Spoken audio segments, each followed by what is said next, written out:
It arrives quietly. No warning. No violence. Just an envelope, resting among the morning mail. April 24th, 1978. Almost 10 years have passed since anyone has heard from the Zodiac killer. 10 years of theories. 10 years of suspects. 10 years of hoping that whatever darkness once stalked Northern California had finally disappeared. Inside the envelope is a short message. 5 words. I am back with you. No signature is needed. The newsroom freezes. Because fear has a memory. And this fear remembers everything. You see, the Zodiac wasn't just a killer. He was a storyteller, a manipulator, a man who understood something deeply unsettling about human nature. People don't just fear violence. They fear being watched.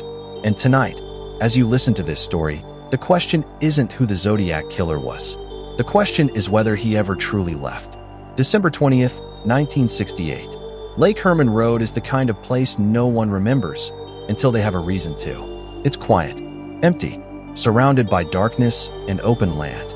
David Faraday and Betty Lou Jensen are teenagers, young enough to believe the world is still mostly safe. They park their car, talk, laugh, make plans for a future they don't know will never come. Then another car pulls in. The engine idles. The air changes.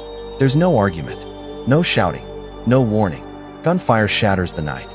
David is shot at close range. Betty Lou runs, instinctively, desperately, but the darkness offers no protection. When police arrive, the killer is gone. There are no witnesses, no suspects, no motive. At the time, it feels like a tragic anomaly. But this wasn't random. It was the opening move. July 4th, 1969.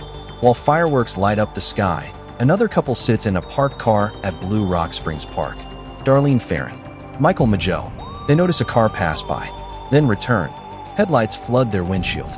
A man steps out, and without hesitation, he opens fire. Michael survives, but only just. Darlene doesn't. 40 minutes later, a phone rings at the Vallejo Police Department. The voice on the other end is calm, almost bored. I want to report a double murder. He gives directions, exact locations, weapon details. Then he adds something chilling. I also killed those kids last year. This isn't a confession driven by guilt. This is a man claiming ownership. And for the first time, the killer realizes something important. If he controls the story, he controls the fear. 3 letters arrive. 3 newspapers. 3 identical threats.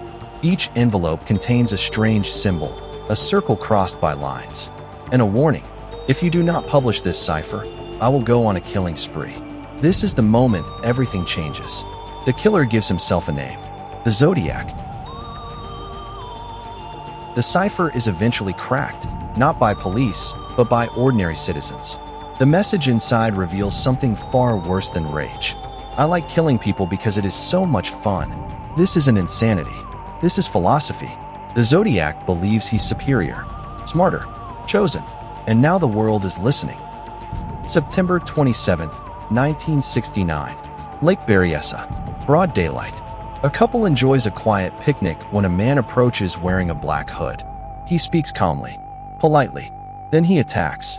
Before leaving, he writes on their car door, dates, locations, methods, a timeline of terror. This isn't about killing anymore. It's about authorship. The Zodiac isn't hiding. He's documenting his work. October 11th, 1969. San Francisco. Paul Stein picks up a passenger in his taxi. Minutes later, he's dead. Witnesses see the killer calmly wipe the cab down. Police are close, too close. But a simple miscommunication sends them looking for the wrong suspect. The Zodiac walks away. Days later, he sends proof. A piece of Paul Stein's shirt. This is no longer about murder. It's about humiliation. Suspects come and go. Ciphers remain unsolved. When one is finally cracked in 2020, it offers no name, no apology, just more rambling. Some believe the Zodiac died. Others believe he was arrested for something else. But there's another possibility, that he stopped because he didn't need to continue. Because fear doesn't die when the killer disappears. It lives on in stories like this. And if the Zodiac were alive today, would he be watching? Because the most terrifying thing about the Zodiac killer is that he may have gotten exactly what he wanted, to never be forgotten. Thank you for watching. If stories like this fascinate you, make sure to like, subscribe, and tap the bell. We release new mysteries all the time, and you won't want to miss the next one.